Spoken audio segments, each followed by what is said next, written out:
మొదలైన టెట్ అభ్యర్థుల కేంద్రాలకు వెళ్ళడమే పెద్ద కష్టం. సో ముఖ్యంగా చూసుకుంటే కొందరు అభ్యర్థులు 30 గంటలు ప్రయాణించాలి. అంబేద్కర్ కోనసీమ జిల్లా అభ్యర్థికి బెంగళూరులో పరీక్షా కేంద్రం వచ్చింది. చెన్నై, బెంగళూరు, బరంపురం, హైదరాబాద్లో కూడా సెంటర్లు వచ్చినాయి.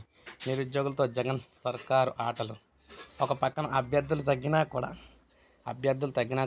టెట్ 2022కు రాష్ట్ర వ్యాప్తంగా 5,25,000 మంది దరఖాస్తు చేయగా ఈసారి 51% తగ్గి కేవలం 2,67,000 మంది మాత్రమే దరఖాస్తు ఇచ్చాయి. కానీ పరీక్ష కేంద్రాలను మాత్రం పక్క రాష్ట్రాల్లో కేటాయించారు.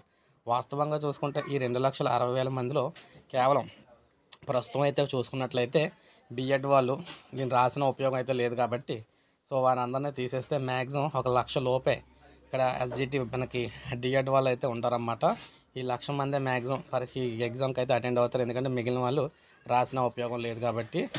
సో అందువల్ల మ్యాక్సిమం చూసుకుంటే ఇంత తక్కువ మందికి పరీక్షా కేంద్రాలు చూస్తే ఏకంగా వేరే రాష్ట్రాల్లో ఇవ్వడంతో ఒక్కసారిగా టెట్ రాయాలా వద్దా అనే సందిగ్ధంలోకి అయితే పడిపోయారు. సో ఇలా ఉంది ప్రజెంట్ సిచ్యువేషన్. ఏపీ డిఎడ్ అదేవిధంగా టెట్కి సంబంధించి మనకి ఏపీ డిఎస్ టెట్కి సంబంధించి లేటెస్ట్ అప్డేటు. సో మొత్తం మేము చూసుకుంటే రేపే మనకి దీనిపై తుది తీర్పు అయితే రాబోతుంది అనమాట కోర్టులోని. మరి ఏం చెప్తారో చూద్దాం. చెప్పడానికి మీకు వీడియో అంటే ఇన్ఫర్మేషన్ ఇవ్వగానే మీకు వీడియో రూపాయలు అందిస్తాను. ఒక లైక్ చేయండి, సబ్స్క్రైబ్ చేసుకోవద్దు, మన ఛానల్ సబ్స్క్రైబ్ చేసుకొని ఫాలో అవుతూ ఉండండి.